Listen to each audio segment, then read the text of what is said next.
ይሄ የወሰን ይገባኛል ጥያቄ ያልተነሳበት አካባቢ የለም።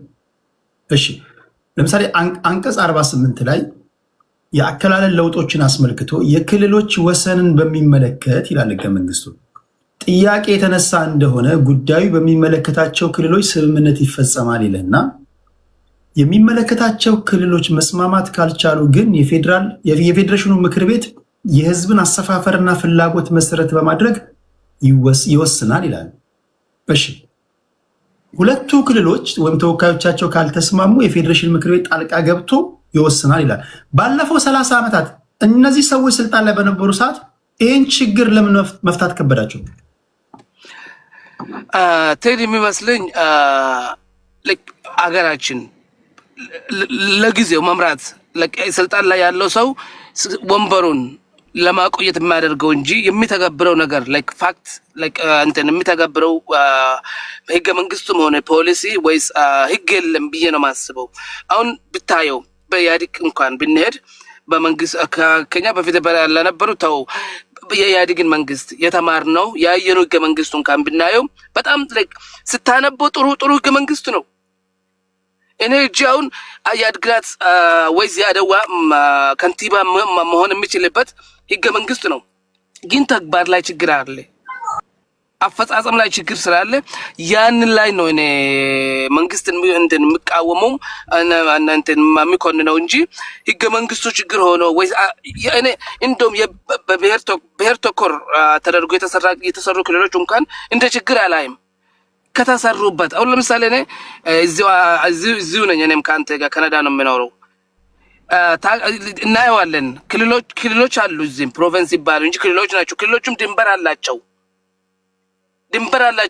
ድንበር ላይ ከተጋጩ ምናምን ከተባሉ ያው ህግ አላቸው። ህጉን ይከተላሉ፣ ህጉን ይከተላሉ፣ ይተገብራሉ። ፌደራል መንግስት የሚሆን እኔ አልበርታ ነኝ። አሁን አልበርታ ሁኜ አልበርታና ፌደራል መንግስት በዚህ በክላይሜት እንትን ጉዳይ ምክንያት ፍርድ ቤት ሁላ ሄዶ አሁን አልበርታ አሸነፍን ብሎ ትናንት ዳንኤል ስሚት ስታንትና ፖስት ታደርግ አይቻለሁ። ህገ መንግስት ለሁሉም የማያዳላ የፍትህ ስርዓት ብንገነባ ኖሮ በብሔር የተሰሩ ክልሎች እንኳን ችግር አይሆኑንም ብዬ ነው የማስበው ቴዲ። እሺ እሱ እንዳለ ነው። ግን አሁን አገር አንደኛ አልገባውም። የኢትዮጵያ የክልል አስተዳደር ፈርስት ክላስ የሚያስቀምጠው መጀመሪያ ለባለቤቱ ብሎ ለሰጠው ኦሮሚያ ክልል ከ20 ሚሊዮን የሚሆን ሌላ ብሔርና አማራ አለ። መብት የላቸውም። የመናገር የመሰብሰብ በቋንቋቸው የመማር መደራጀትም አይችሉም። የመንግስት ስራ ማግኘት አይችሉም። በህገ መንግስቱ የኦሮሚያ ክልል ህገ መንግስት እርንፍ አድርጎ የከለከላቸው ነው። መጤናችሁ ውጡ ተብለው እየታረዱ እየተገደሉ ነው አይደል? ቆይ አሁን ለምሳሌ አማራ ክልል ላይ ይሄ እኮ ሁሉም ክልል ያለ ችግር ነው። አማራ ክልል ላይ ከአማርኛ ቋንቋ መናገር ማይችል አንድ ኢትዮጵያዊ ዜጋ ስራ ሊያገኝ ይችላል? ኦፍኮርስ አማርኛ መናገር አንደኛ ስራ ተቀጥሮ መስራት ይችላል። እኔ ስራ እኮ ነው የግድ ኦፊስ መቀጠር የለበትም። እውቀት ከሌለ እዚህ አሜሪካ በእውቀት ነው የሚመዘነው አንድ ሰው ካልተማረ ምክንያት አድርገህ ነው እንጂ እዛ ያሉትን የኦሮሚያ ዞን ተብሎ ፓርላማ ሁሉ ጭምር አብሮ ይሳተፋል። የአገው የተባለው ዞን አብሮ ከብአዴን ጋር እኩል መብት አለው። በስራ ደሞዝ ዶክተር ሆኖ ማገልገል ይችላል። ኦፊሻሊ አማርኛ ካልተናገር ከየትም ቦታ ኢትዮጵያ ውስጥ መገናኘት መነጋገርም አትችልም። ቋንቋው የኢትዮጵያ ሆኖ ስለቆየ አሁንም እኮ ሌላ ብሔር መጥቶ እዚህ የሚናገረው ቋንቋውን ወይም አማራ ስለወደደ አይደለም፣ መግባቢያ ስለሆነበት ነው። አሁን እኮ እሱን እኮ አሁን በስራ ላይ አለ። አሁን ምን አይነት ነገር መሰለኝ የተፈጠረው? ለምሳሌ ኢትዮጵያ የሚባል ሀገር አለ አይደለ? ኢትዮጵያ የምትባል ሀገር አለች። ከዛ ደግሞ በውስጧ ደግሞ የሚኖሩ ብሔር ብሔረሰቦች አሉ። በፌዴሬሽን ምክር ቤት ተመዝግበው የተቀመጠ 76 ብሔር ብሔረሰቦች አሉ። እነዚህ 76 ብሔር ብሔረሰቦች የራሳቸው ቋንቋ አላቸው፣ የራሳቸው ባህል አላቸው፣ የአሰፋፈራቸው ቦታ ይታወቃል፣ የራሳቸው ትውፊት አላቸው። አሁን ፌዴራሊዝም ስትል ለአገዛዝ ፌዴራሊዝም ቆይ እኮ አሁን በቋንቋ ቆይ አሁን እኛ ጋር የሆነው መሰለ እኛ ጋር የሆነው ኢትዮጵያ በምትባል ሀገር ውስጥ እነዚህ ክልሎች ሌላ ሀገር ናቸው። ቪዛ ነው እንጂ የማይጠይቁት ወይም ደግሞ የራሳቸው ገንዘብ መገበያያ ገንዘብ ነው እንጂ የሌላቸው ባንዲራ አላቸው። ባለፉት 7 ዓመታት የሆነው ነው የምነግራቸው። የተፈጠረው ነው የምታውቁት ነው። ምንም መናገር አያስፈልግኝም። ልዩ ኃይል አላቸው። የአንዳንዶቹ ልዩ ኃይል ደግሞ የፌዴራል መንግስትን ሊገዳደር በሚችል ደረጃ ነው። ለምሳሌ አሁን የትግራይ ልዩ ኃይል ኢትዮጵያ ውስጥ ያሉ 9ኙም ክልሎች 8ቱም ክልሎች 2ቱም ከተማ መስተዳደሮች ኮምባይን ብታደርጓቸው ሊገዳደር የማይችል ልዩ ኃይል ያላቸው ሀገር ናቸው። እንዲሁ ዝም ብለን ነው እንጂ ኢትዮጵያ እያልን የነበር ነው። ውስጣችን 9 ሀገሮችና 2 ከተማ መስተዳደሮች ነበሩ የነበሩት። ስለዚህ አሁን ዜጎች ላይ ራሱ የተፈጠረው ስሜት ምንድን ነው? አክት የምታደርገው እንደ ሀገር ነው። ለዛ ነው ውጣልኝ፣ ግባልኝ፣ የኔ ነው ምናምን የምትለው። የሞትኩለት ነው የተሰዋሁለት ነው። ከነዚህ ውጭ አይኖሩም፣ መኖር የለባቸውም፣ እኔ ነኝ መጠቀም ያለብኝ ምናምን የምትለው ማለት ነው። አሁን ያለንበት ነባራዊ ሁኔታ ይሄ የመጣንበት መንገድ ካገዳደለን፣ ሰላም ካልሰጠን፣ ከከሸፈ ፕላን ቢው ምንድን ነው ነው? አሁን ፌዴራሊዝሙ በተለይ ይሄ በቋንቋ ላይ መሰረት ያድርጎ ተግባራዊ እንዲደር ያውም ደግሞ ፌዴራሊዝም እኮ አይደለም በነገራችን አይደለም ፌዴራሊዝም ሊሆን የፌዴራሊዝም መልኩም የለውም የኛ ሀገር ፌዴራሊዝም። በነገራችን ላይ ፌዴራሊዝም እኮ ማለት ከቀበሌ ጀምሮ ዜጎች በመረጧቸው ሊቀመንበሮች መተዳደር ሲጀምሩ ነው። ለምሳሌ የቀበሌ ሊቀመንበራችሁን እናንተ በምታደርጉት ምርጫ ነው የምትመርጡት። የወረዳ አስተዳዳሪዎችን እናንተ ህዝቡ ነው የሚመርጠው። የከተማ ከንቲባዎቻችሁን እናንተ ናችሁ የምትመርጡት።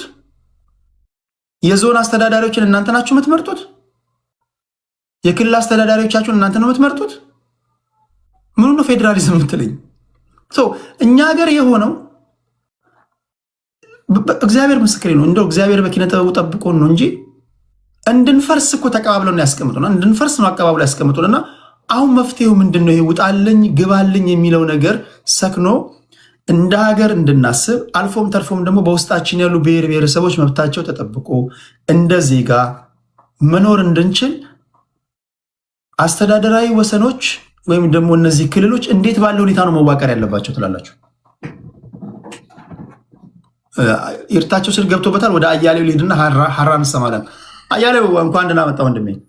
እንዴት ናችሁ? ሁላችሁም ሰላም እያለሁ በአጋጣሚ ላይ የሆነ ሀሳብ ሲነሳ ሰምቼ ለዛ ማረሚያ ለመስጠት ነው የገባው። ሌላ ቀን በሌላ ጊዜ መለስበታለሁ። በጣም ጥሩ ርዕስ ነው ያመጣኸው፣ ግን እንዳጋጣሚ የማይመቸን ዛሬ ከወልቃይት ጋር በተገናኘ ከተፈናቃይ ጋር በተገናኘ ልጁ ያነሳውም ጋሽርታቸው ያነሱትም በተወሰነ መልኩ መስተካከል ያለበት ይመስለኛል። የወልቃይት በአማራ ብሔራዊ ክልላዊ መንግስት የወልቃይት ጠገዴ ሰቲት ሁመራ ዞን አስተዳደር ተፈናቃይን በተመለከተ ግልጽ የሆነ አቋም እንዳለው ከሰዎቹ በተደጋጋሚ ሰምተናል። በእነሱ አባባል ተፈናቃይ ወደ ቀጠናው አይመለስ የሚል አቋም የላቸው። በየትኛውም ጊዜ ተፈናቃዮች እንዲመለሱ እንፈልጋለን የሚል ግልጽ አቋም ነው ያላቸው። እንደ ፕሪኮንዲሽን የሚያስቀምጡት ከነሱ ጋር ተጃምሎ በወያኔ ዘመነ መንግስት ይገድለን የነበረ ያሰቃየን የነበረ ዘር ማጥፋት የፈጸመብን አካል ግን ተንቀርቅቦ ተመርጦ በህግ ነው መጠየቅ ያለበት እንጂ በተለይ ጸጥታ መዋቅር የፖለቲካ ሊደርሽፕ ላይ የነበረ አካል መግባት የለበትም የሚል ግልጽ የሆነ አቋም ያላቸው። ይሄ በዛ መታረም አለበት። ከዛ ባለፈ አንዳንድ የሚያነሷቸው አሉ። ለምሳሌ በሰፈራ ጊዜ የመጡ ከዛው ቀድሞ ይኖሩ የነበሩ ምናምን የሚሉ አንዳንድ መለያዎች አሏቸው።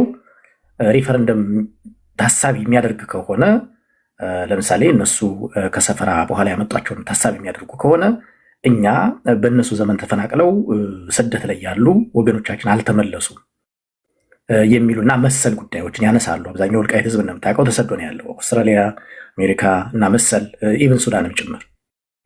ስለዚህ ይህን የሚመለሱት ከዚህ ከሪፈረንደም ጋር የተገናኘ የሚሆን ከሆነ ሌላ ጥያቄ አለን ብለው በይደር የሚያስቀምጡት ነገር አለ። ዞሮ ዞሮ ግን በመመለሳቸው ላይ ጥያቄ የላቸውም። እኔ እንደሰማሁት እንደዛ ነው። ከልጁ ካነሳው የሶማሌና የኦሮሚያ ክልል የፈቱበትን አውድ ያነሳው የሶማሌና የኦሮሚያ ክልል የወሰን ወይም የድንበር ግጭትና የወልቃይት ጉዳይ ይለያሉ።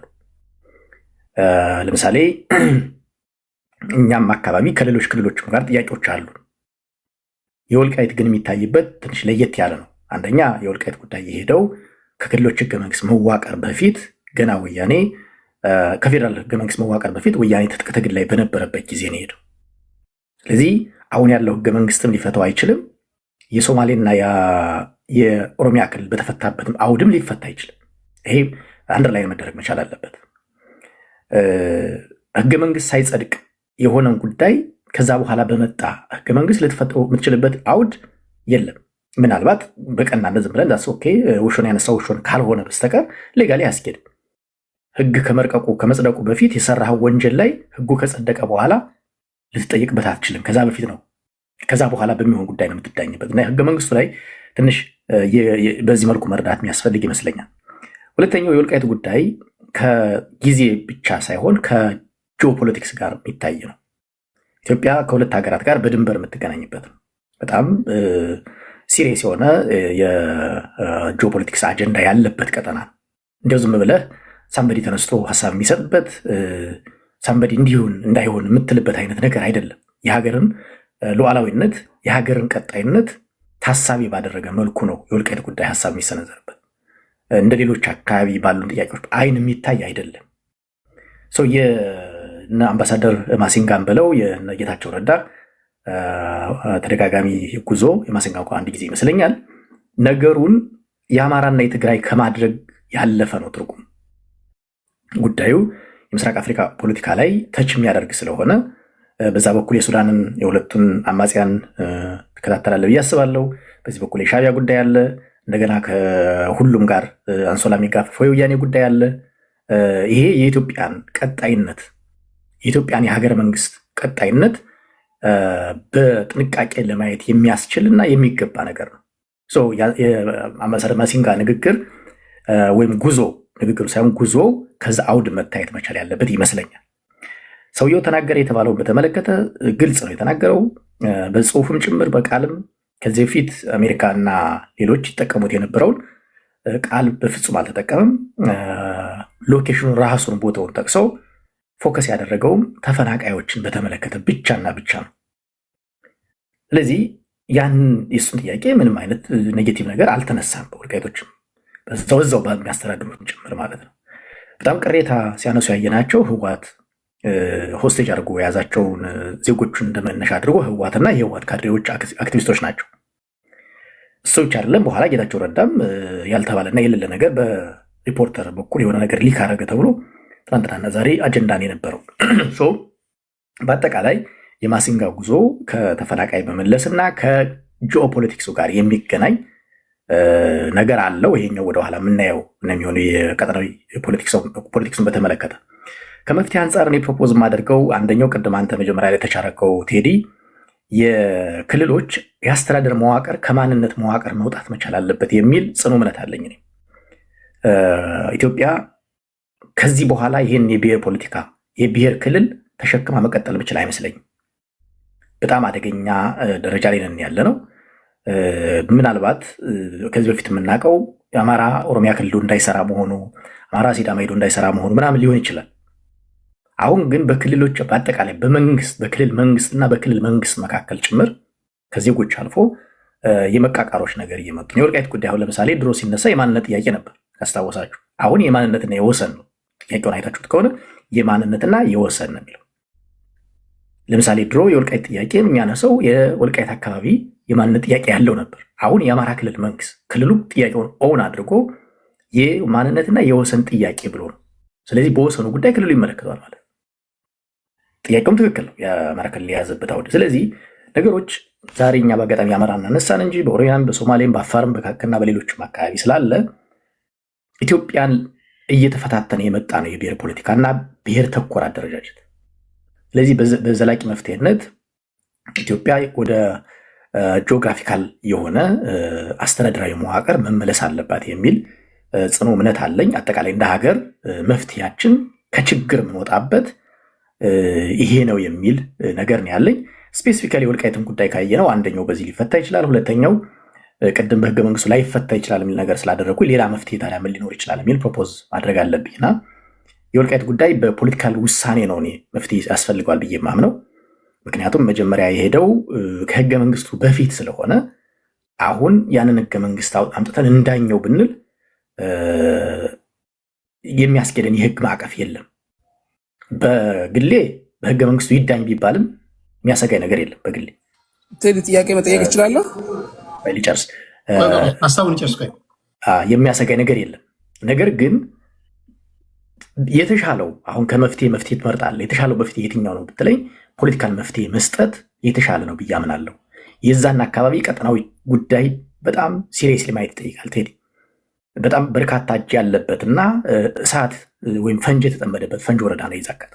ስለዚህ ዝም ብለህ ብድግ አድርገህ የአንድ ቀበሌና የአንድ ወረዳ አይነት ነገር ተደርጎ የሚታይ ነገር አለም። ሰው ይህን የሀገሪቱ መላው ፖለቲከኞች ሲዳማ በለው፣ ደቡብ በለው፣ ጋምቤላ በለው፣ ቤኒሻንጉል በለው ስለሚመለከታቸው የሀገር ጉዳይ ስለሆነ ኢንቮልቭ አድርገው ፖለቲካዊ ውሳኔ እንዲሰጥበት ማድረግ የተሻለ ይመስለኛል።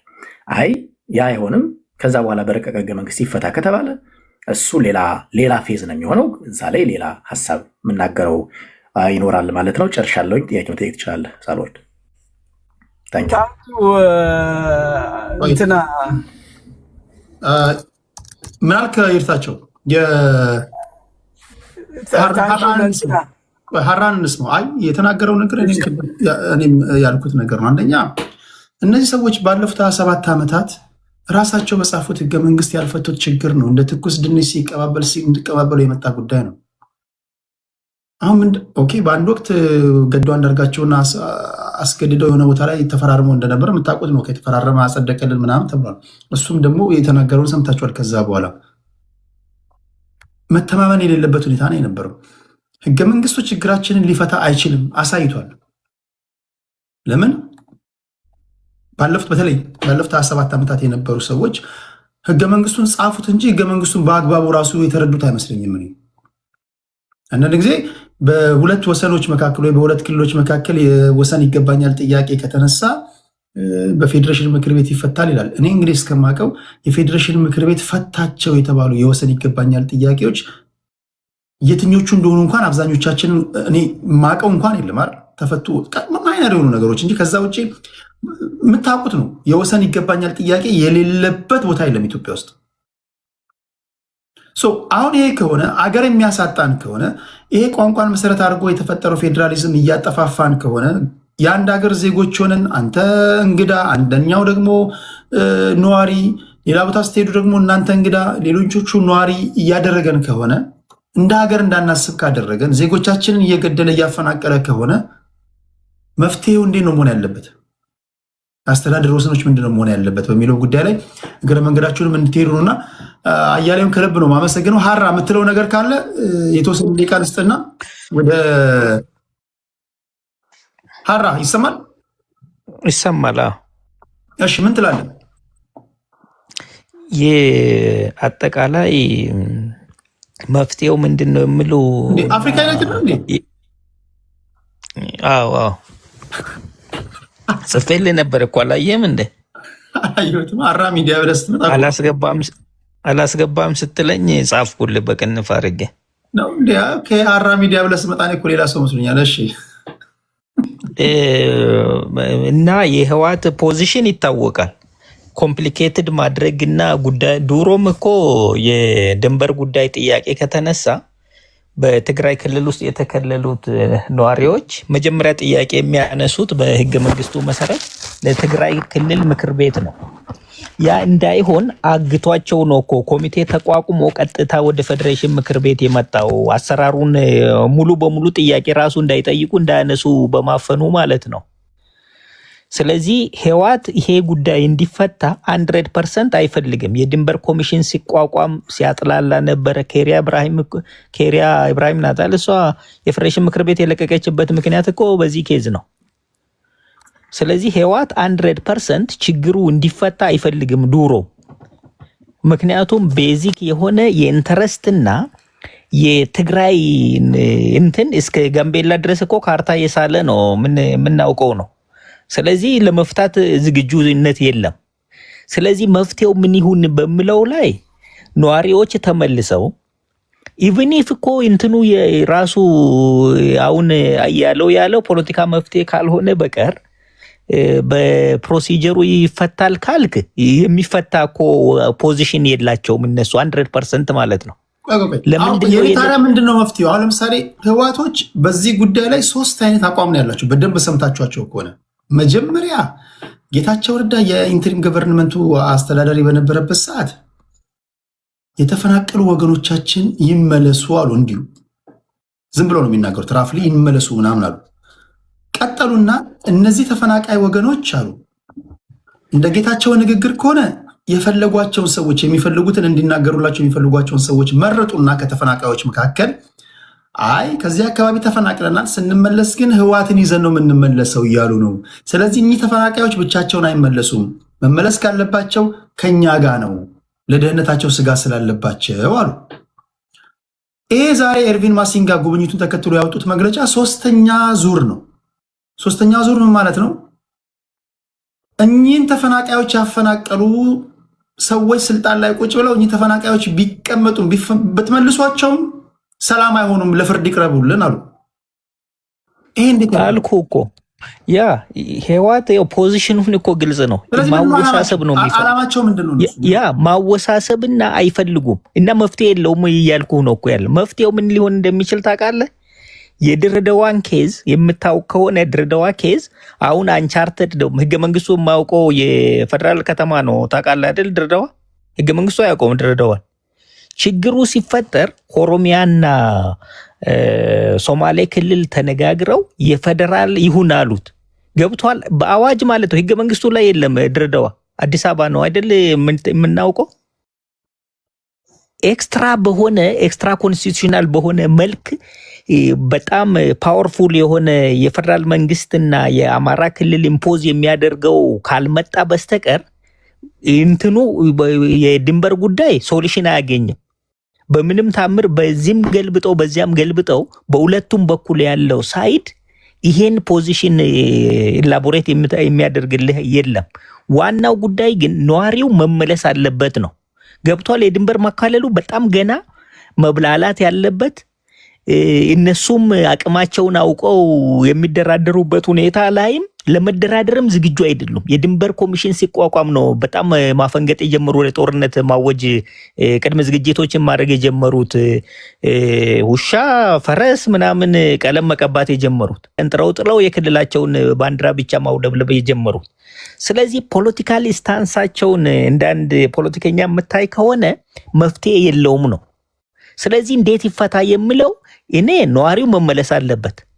በምንም ታምር የፌደራል መንግስቱም የአማራ ክልል መንግስትም ነዋሪዎቹ እንዲመጡ እንዲቀበሉ ማድረግ ያስፈልጋል። ሲመጡ በተዋቀረው አስተዳደር ስር ነው እንጂ መግባት ያለባቸው። ይሄ አሁን ሰምተህ ከሆነ አስተዳደሩ መፍረስ አለበት ይላሉ።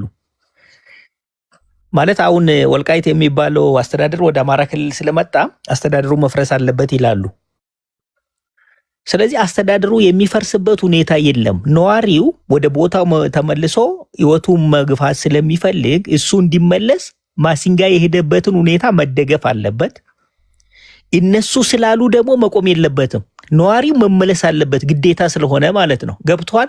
ኢን ዘ ሎንግ ራን እየተራመደ እየቀጠለ ከሄደ ይኸው እሱ ገብቶናል። ቅድም ስነግራቸው ነበር፣ ምናልባት አልሰማችሁም ይሆናል እንጂ ቲፒኤልኤፎች ይህን ዝም ብለው እንደው ለነገሩ መግለጫ ወጡ እንዲባሉ ያወጡ እንጂ ዋና ዓላማቸው የኔ ትንታኔ ነው።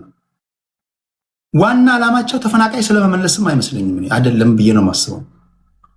ስለ ተፈናቃይ አስበው ያውቃሉ ብዬ አላውቅም። እኔ አሁን ቲፒኤልኤፎች ለተፈናቃዮች ይጨነቃሉ። ተፈናቃዮች የፖለቲካ ቀብድ ናቸው ለነሱ። ስለዚህ ዋነኛ የዛሬ 2-3 ዓመት ስናወራ ቲፒኤልኤፍ 4 ኪሎ ድጋሚ የሚያመጣውን መንገድ በየትኛውን መንገድ መሞከር ይፈልጋል። በቃ ኮር ዋና የነሱ ፍላጎታቸው ወደ 4 ኪሎ ከሰይጣንም ይሁን ከመላእክት ጋር ሰርተው ድጋሚ 4 ኪሎ መግባት ይፈልጋሉ። እውነታው ይህ ከሆነ የፌዴራል መንግስቱ ምንድነው ማድረግ ያለበት? በምን ጉዳይ ነው የተዘጋጀ ያለው? አሁን አንተም ትናገራለህ የተፈናቃይ ጉዳይ እንዳልሆነ ማንም ያውቃል። ማንም ይረዳው ነው ያ። ስለዚህ የማኒፑሌሽን ኢንስትሩመንታቸው ጌታቸው ረዳም ይሄን ብሎታል፣ ሁሉም ብሎታል ይሄን። እና ምንድነው ታዲያ መፍትሄው?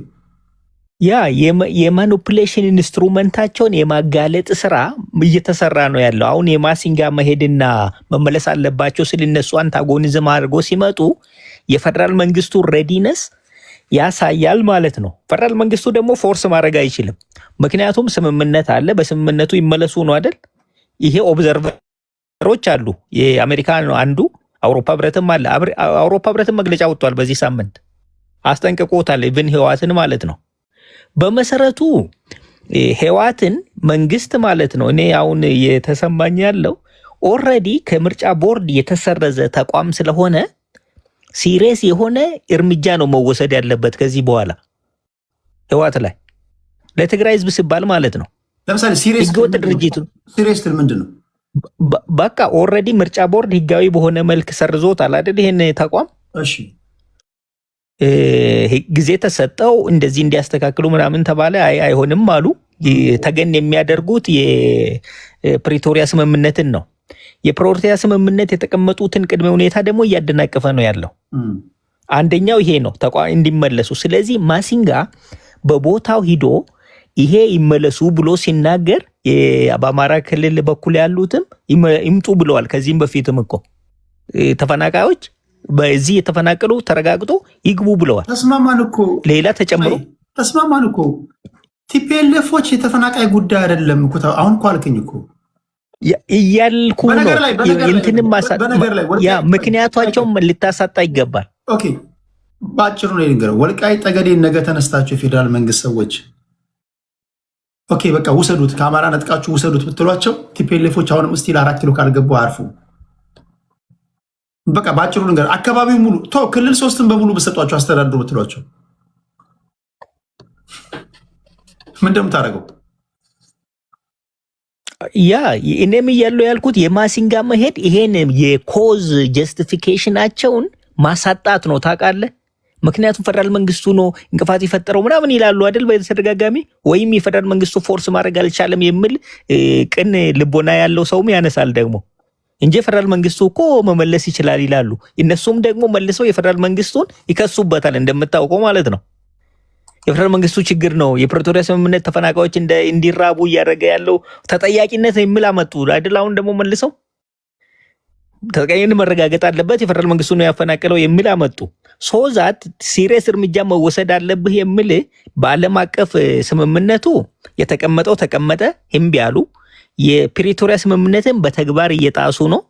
ስለዚህ ከዚህ በኋላ መንግስት ቶሎሬት ማድረግ የለበትም ባይነኝ ነኝ።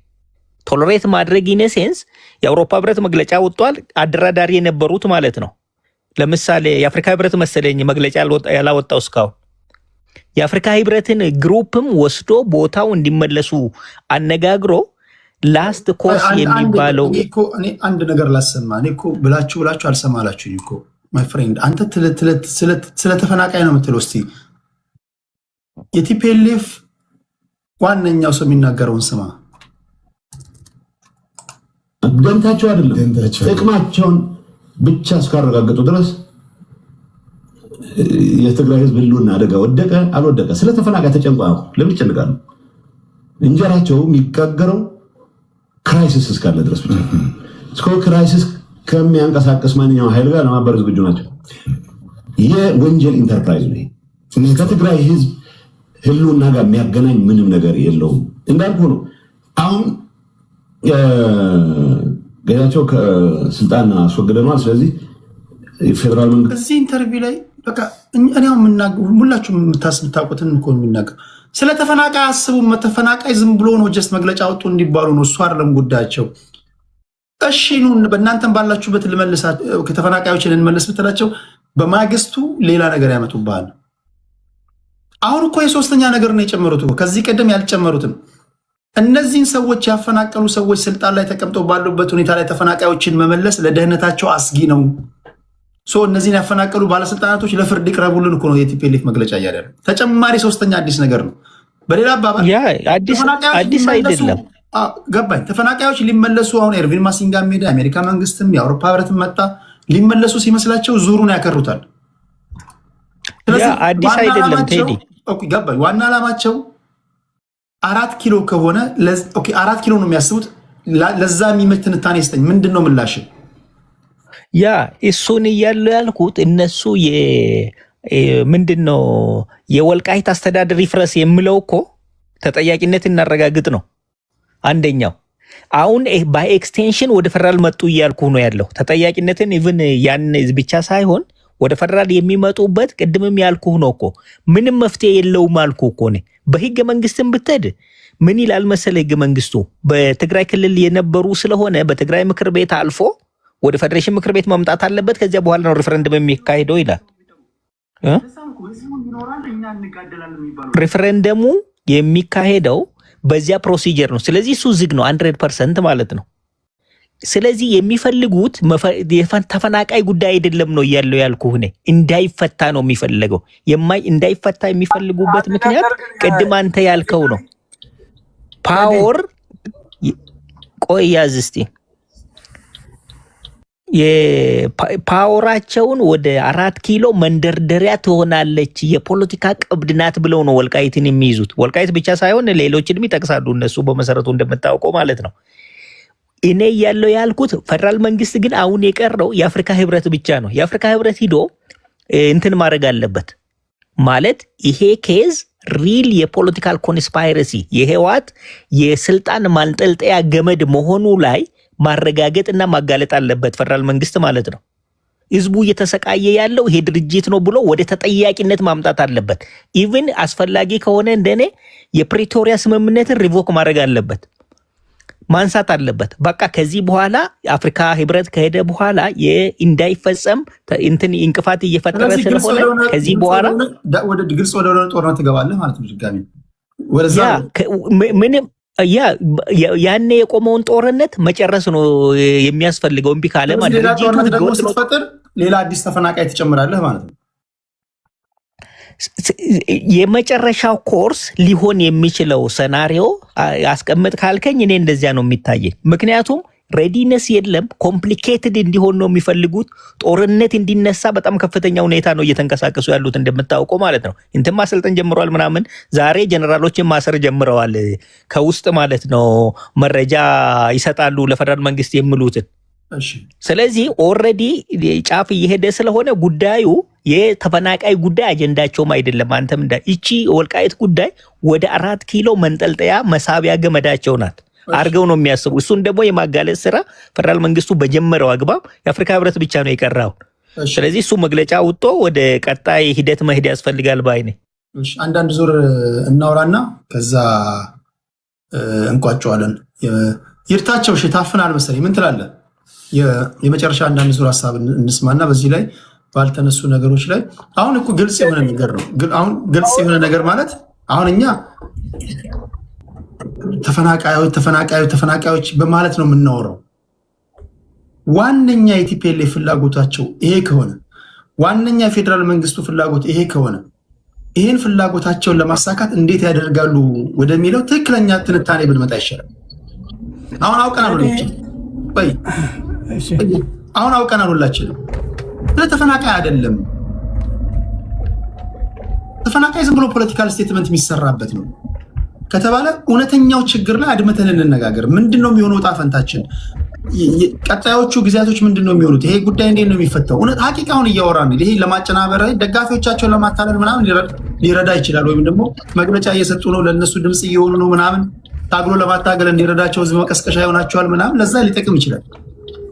ግን ሀቁን ስናወራ ሀቁ ይሄ ካልሆነ ሀቁን ይዘን እናወራና መፍትሄው ምንድነው በሚለው ላይ እንድናወራ ስለፈለኩኝ ነው። ይርታቸው ምን ትላለሽ አንተስ?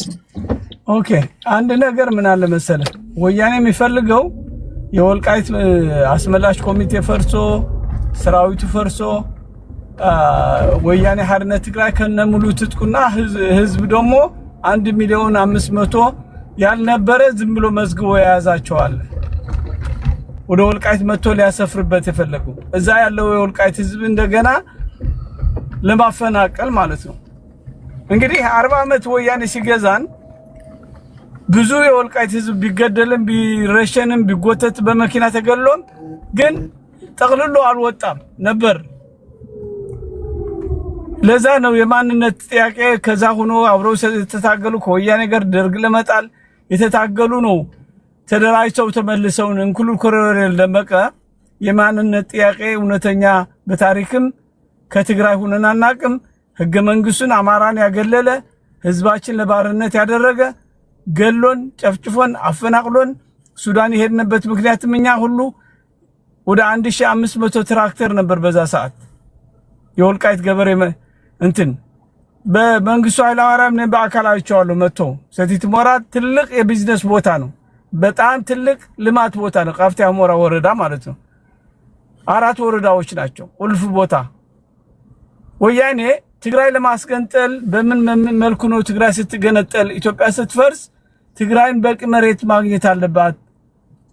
ወልቃይት ወረዳ፣ ቃፍታ ሁመራ ወረዳ፣ አውራ ወረዳ፣ ጠገዴ ወረዳ፣ ጠለምት ከጎንደር የተወሰደ መሬቶች ይሄ የተወሰደው መሬት አገር መሆን የሚችል ነው። በዚህ ትናንሽ አገሮች ኢሮብ ውስጥ የሆኑ አገሮች አለ አይደል? በስፋቱ አገር እንኳን የመሃል ቦታ ነው ወደ ጎንደር የወሰዱት ትግራይ ተጠቃሚ ለማድረግ። ስለዚህ ህገ መንግስቱ መፈርሶ ቅድም ያንን የብሔር ብሔረሰቦች ምናምን ሊሆን ህገ መንግስቱ ተቀይሮ ካልሆነ መስተካከል የሚቻለው በዚህ ህገ መንግስት መፍትሄ ሊገኝበት አይችልም። ለመጨቆን የተሆነ ተብሎ የተሰራ ስራ ነው። አማራ ብቻ ነው ከመሬቱ የጉምዝ አሁን በቤኒሻንጉል ተብሎ የተከለለ የጎጃም መሬት ነው መተከል። አዲስ አበባ ሁሉ የሸዋ ክፍለ ሀገር ግዛት ነው። ኦሮሞ አማራው ሲኖርበት የነበረ ሆነ ተብሎ ነው ክልል ተፈጥሮ ያንን ችግሩ እንዳይፈታ ኦሮሞ ሰፊ መሬት ከሰጠነው ከወያኔ ጋር ይቆማል፣ ባላባት ሆኖ ሌላውን ይጨቁናል በሚል እሳቤ ወያኔ አጥንጥና ችግሩ ስብስብ አድርጋ ኢትዮጵያ እንድትፈርስ ህዝብን ጨቋኝ አድርጋ አትሳለ። እባክህ ይርታቸው፣ እባክህ አልተሳደኩም። ይርታቸው እባክህ። ምንድነው ያልኩት? ህዝብን ፕሮታጎኒስት እና አንታጎኒስት አድርጋ አታቅርብ። ኦሮሞ ጨቋኝ ነው፣ አማራ ጨቋኝ ነው አላልኩም እኮ። ህዝብ ለመጨቆን ወያኔ ለሰራት በፓርቲያቸው እንደ ፓርቲያቸው ጥራ ወይ ኦህዴድ በል ወይ ቲፒኤልኤፍ። ኦኬ ወያኔ እኮ ነው ያልኩት። ወያኔ የሰራችሁ ነው ሳልጨርሰው ህዝብ ያልኩት የኢትዮጵያ ህዝብ ነው። አጠቃላይ ከፋፍላ ለመግዛት ያደረገችው ስልጣን እንደዚሁ በቀላሉ ትለቃለች። 100 ዓመት እንገዛለን እያሉ ነበር። እሺ መፍትሄው ምንድነው? ችግሩን ላለፉት 30 ዓመታት አወራን፣ በአንድ አይነት ቶን ደነስን፣ ጨፈርን። ቆይ በቃ ሰለቸን። ይረው ተመሳሳይ ወሬ ነው የምታወሩት። ማይክሮ መፍትሄው ምንድነው? መፍትሄውማ ህገ መንግስቱ መቀየር አለበት። ላይ በገባ ቁጥር ይሄንን ሁሉ በዜማ መዘፍን ሊለኔ ምንድነው መፍትሄው? መፍትሄው ህገ መንግስት ተቀይሮ የዜግነት መብት ሁሉም ዜጎች በኢትዮጵያ ሲኖሩ ያንን ፍትሃዊ የሆነ ህገ መንግስት ፋኖ የሚታገልበት ህገ መንግስት ቀይሮ ለመላው ኢትዮጵያ ፍትሃዊ ለማሆን ነው። ከየትም ቦታ ተዛውሮ እንዲኖር ትልቁ ምን ታገልበት። እኔ አሁን ወልቃይ ስለተመለሰ ቁጭ ያላልኩበት የአማራ ህዝብ ሌላ ቦታ ያለ የተጨቆነ እየተገደለ ነው ያለው። የውራጌ ህዝብ እየተገደለ ነው። የጋሞ ህዝብ እየተፈናቀለ እየተጋደለ ነው። በየታቸው መስመር ራስ ይዘለ እኔ መሰለ ያልኩት ለምሳሌ አሁን ቲፒኤልኤፍ የተፈናቃዮችን ጉዳይ እንደ ምክንያት ያቀርባል እንጂ ዋነኛ ዓላማቸው 4 ኪሎ መግባት ነው። በዚህ ተስማማል አትስማማ? አዎ ወያኔማ ኢትዮጵያ ለማፍረስ ወይ ደግሞ 4 ኪሎ ለመግባት ነው። ቴንክ ዩ። አሁን በዚህ ከተስማማ ምንድነው መፍትሄው ትላለህ? መፍትሄው ህገ መንግስት ቀይሮ ዜጎች በየትም ቦታ ሄደው ሰርተው እንዲኖሩ እንክሉድ ወልቃይት ሰዎች በማንነታቸው ሳይገለሉ በሰላም የሚኖርበት አንድ ፌደራል መንግስት ሆኖ ሁሉን በጋራ የሚተዳደርበት ለሁሉ ኦሮሚያ የሚባል ክልል አይኖርም። አፋር የሚባል ክልል የወሰን እና የማንነት የሌለበት ጊዜ ለመመስረት ህገ መንግስቱ መፍረስ አለበት። በህገ መንግስቱ ተጠልለው ነው ሰዎች እየተጎዱ ያሉት። እንግዲህ የትግራይ ህዝብ ወይም ወያኔ ተፈናቀሉ ብላ መልታመጣቸው ወልቃይት ግማሹ ትግሬ ግማሹ አማራ ለማድረግ ነው። በምን ይሆናል? አይሳካም። አገራችን አይደለም ብለው ጥለው የሄዱ ናቸው። ያፈናቀላቸው የለም። ጦርነት እኔ አገሬ ላይ ጦርነት ካለ በዛው ነው የምሞተው ወይ ደግሞ ስደተኛ ሁኜ እንጂ ሌላ አማራጭ አገር ነበራቸው ማለት ነው ወያኔዎች።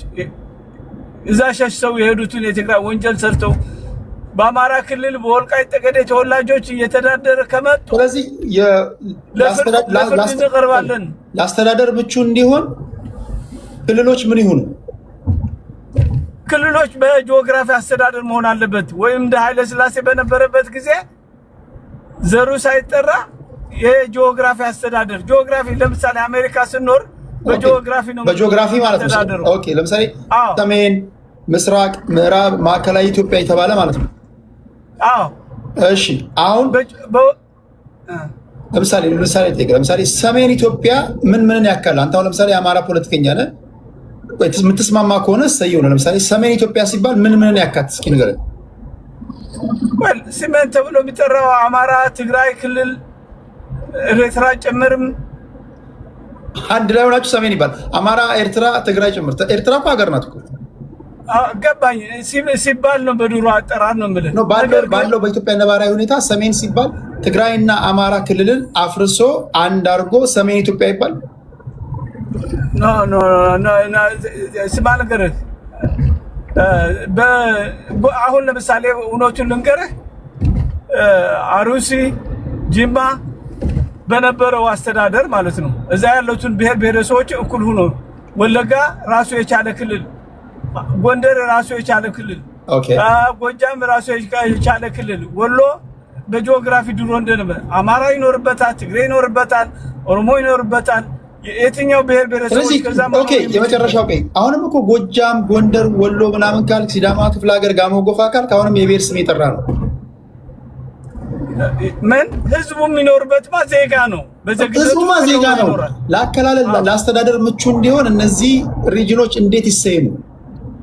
በቃ በነበረ ታሪካቸው መሰረት በዛ ሁሉም ብሔሮች የሚኖርበት ሀገር ስለሆነ በዛ ተሰይሞ ምን ይሆናል? በዘር የተደራጀ ኃይል ታፈርሰዋለህ። አሁን ምን አለ መሰለህ፣ ሲቸግርህ ወደ ብሔር ነው የምትጠጋው። ፓወር የምታገኘው በብሔር ህገ መንግስቱ ቢለውን በብሔር ተደራጅተና ነው እንጂ በኢትዮጵያዊነት እንኳን ተደራጅተህ ኢትዮጵያዊ ሁሉ አይደግፍም። ወደ ብሔሩ ኦልሬዲ ተደራጅቶ ስላለ።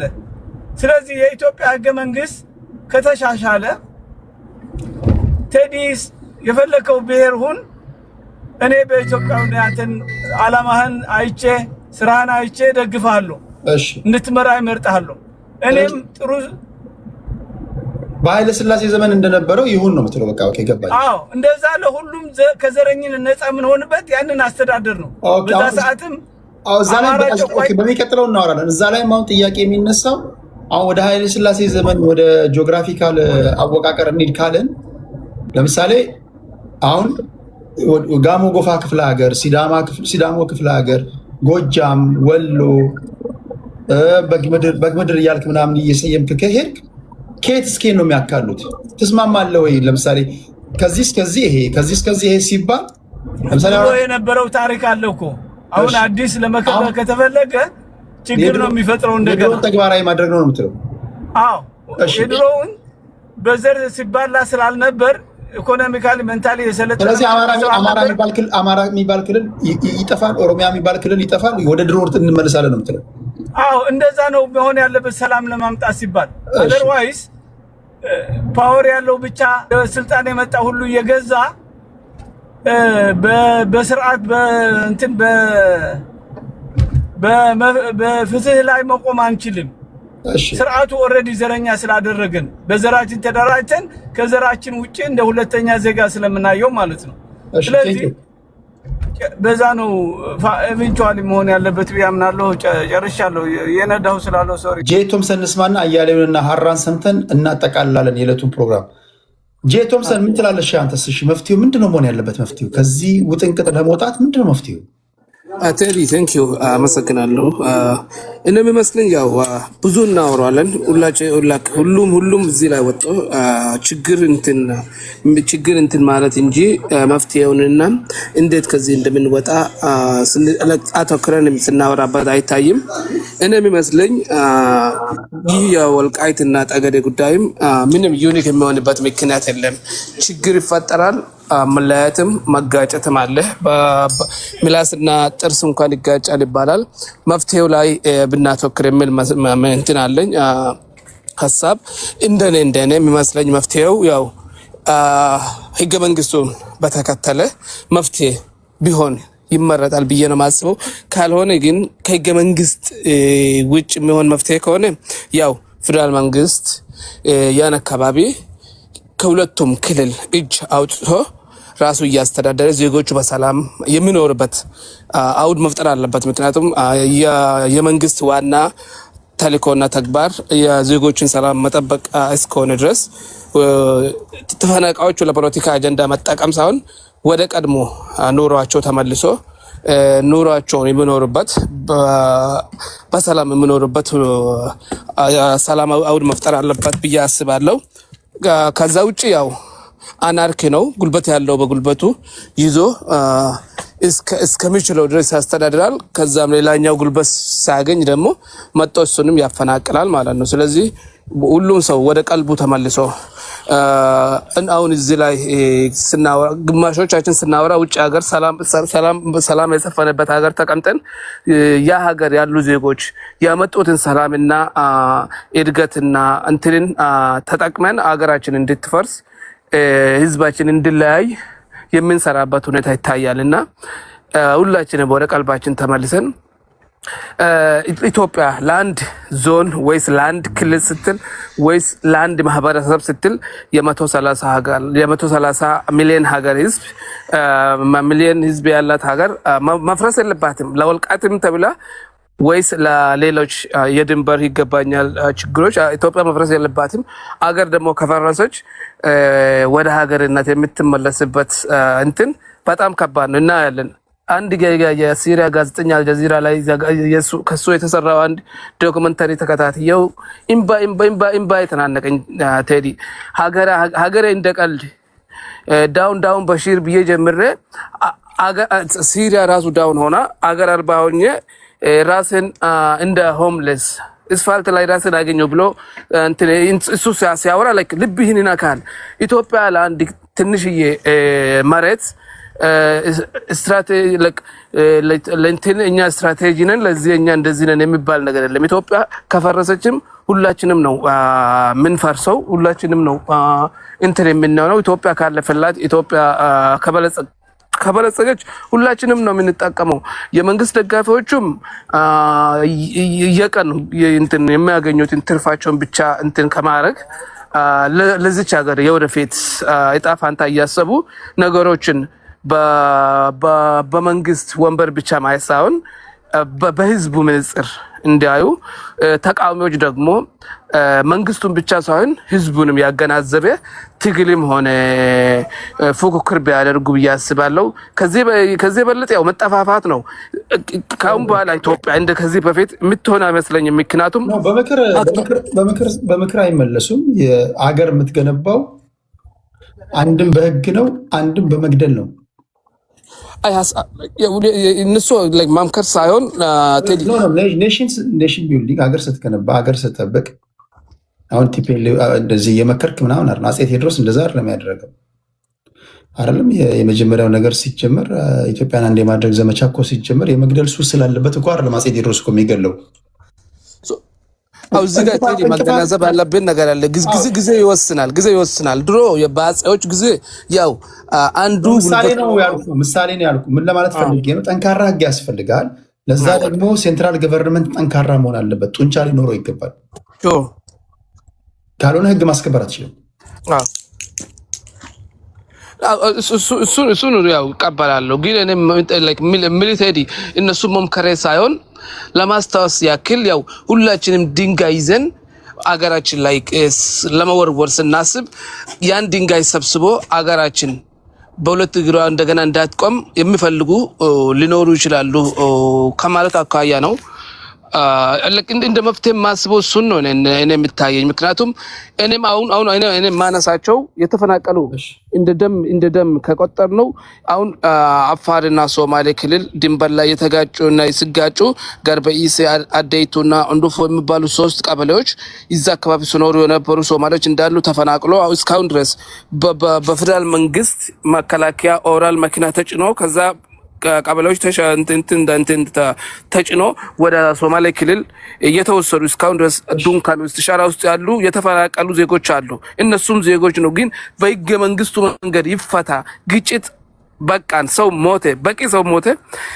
ለዚህ ሁለቱ ማህበረሰብ ወይ ለዚህ ትንሽ ማህበረሰብ አንድም ነፍስ ትልቅ ነች ብዙ ነች፣ ግን ስታይ በማጆሪቲ አካያ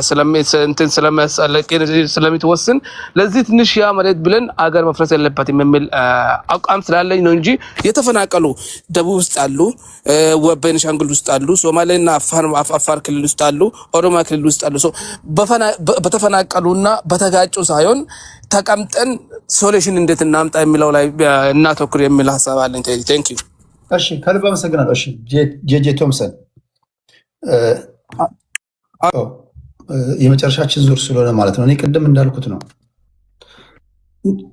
በኢትዮጵያ ታሪክ አሁን ለምሳሌ ከአፄ ቴዎድሮስ ብንጀምር አፄ ቴዎድሮስ ኢትዮጵያን አንድ የማድረግ ዘመቻ 1855 ላይ ሲጀምሩ ዘመነ መሳፍንት ካበቃ በኋላ ኃይል ተጠቅመዋል።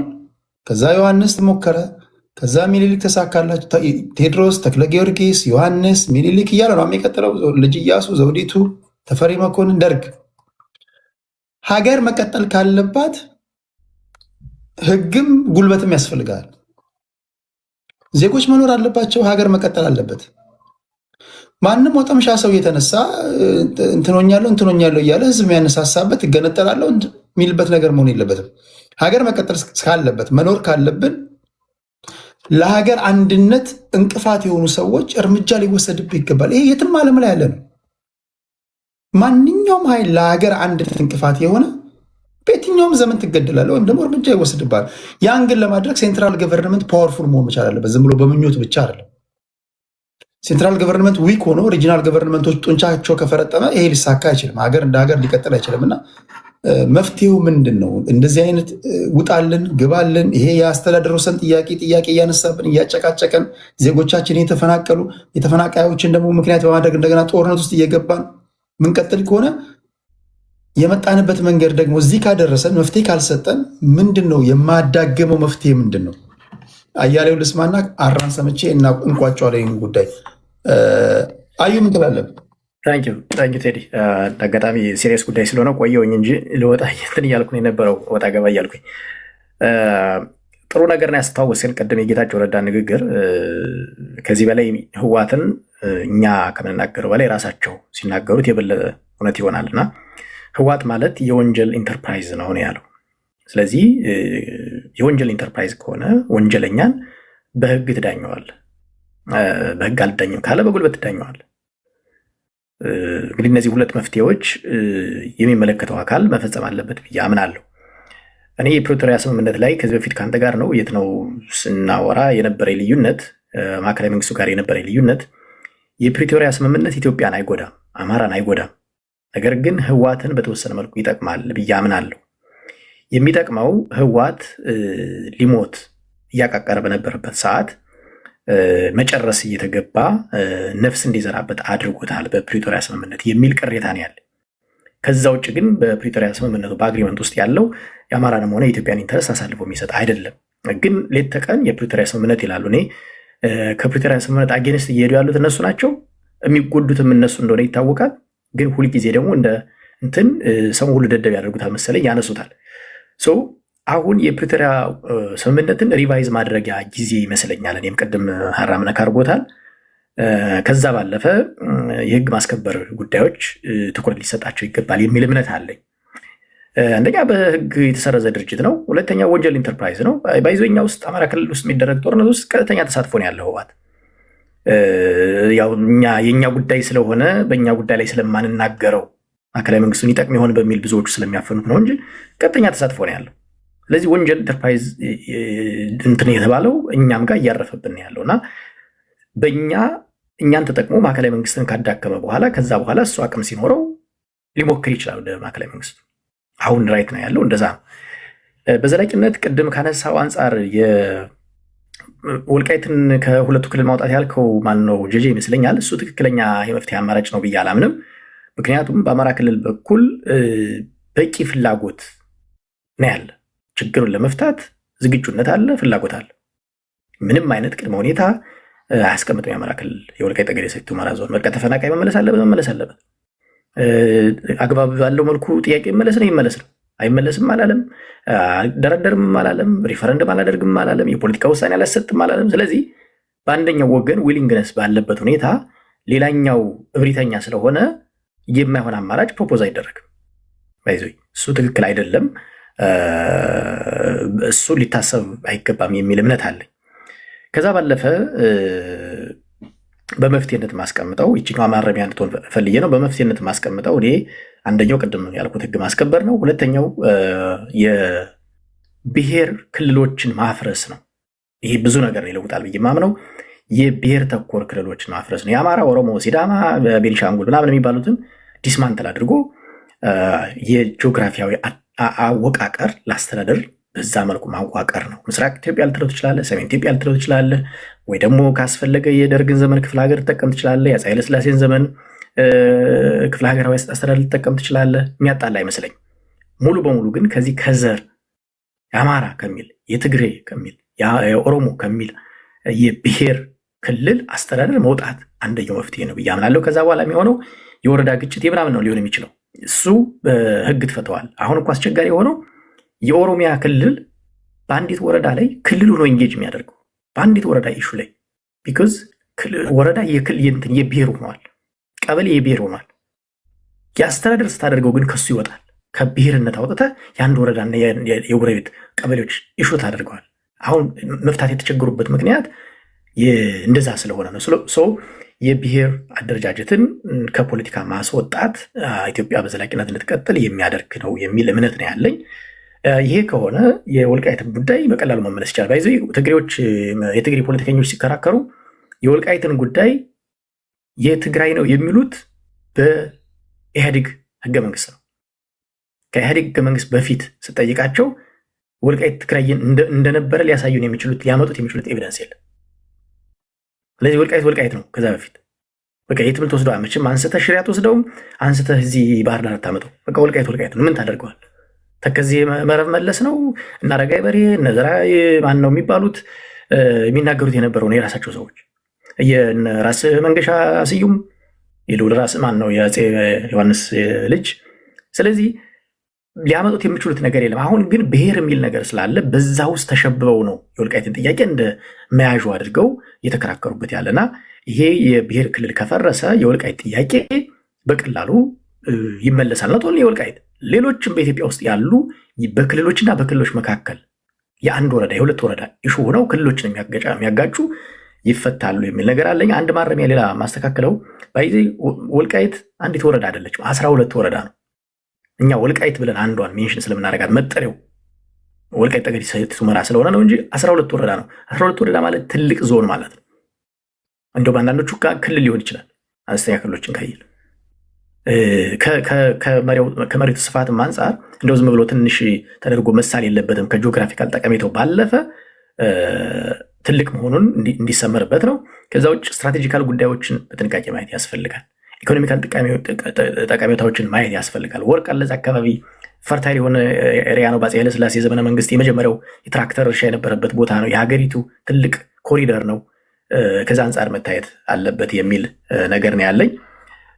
ስለዚህ በመፍትሄ ይህንን የምለው ህዋት ላይ የአማራ ክልል ማነው ማዕከላዊ መንግስት ህዋትን ሽሩሩ ብሎታል የሚል እምነት አለኝ። እውነት ለመናገር የአማራ ክልል በጣም ህዋትን ተሸክሞለታል። ማዕከላዊ መንግስቱ ህዋትን ግድቦ የያዘ በተለይ በእኛ እንደኔ ከወሰድኩት ጎንደር አካባቢ ትልቁ ድልድይ ምንድነው የሚባለው ይሄ በሬር ሆኖ አጥር ሆኖ የያዘው ወያኔን የአማራ ክልል ሸክም በዝቶበታል። ከዚህ በላይ የመሸከም ኃላፊነት የለብንም። ስለዚህ ማዕከላዊ መንግስቱ ትኩረት ሊሰጠው ይገባል ህዋትን በተመለከተ የሚል ሀሳብ ነው ያለኝ። አመሰግናለሁ ቴዲ። ቴንክ ዩ አያሌው፣ እንደ ሁልጊዜው ከልብ ነው የማመሰግነው አየሁ።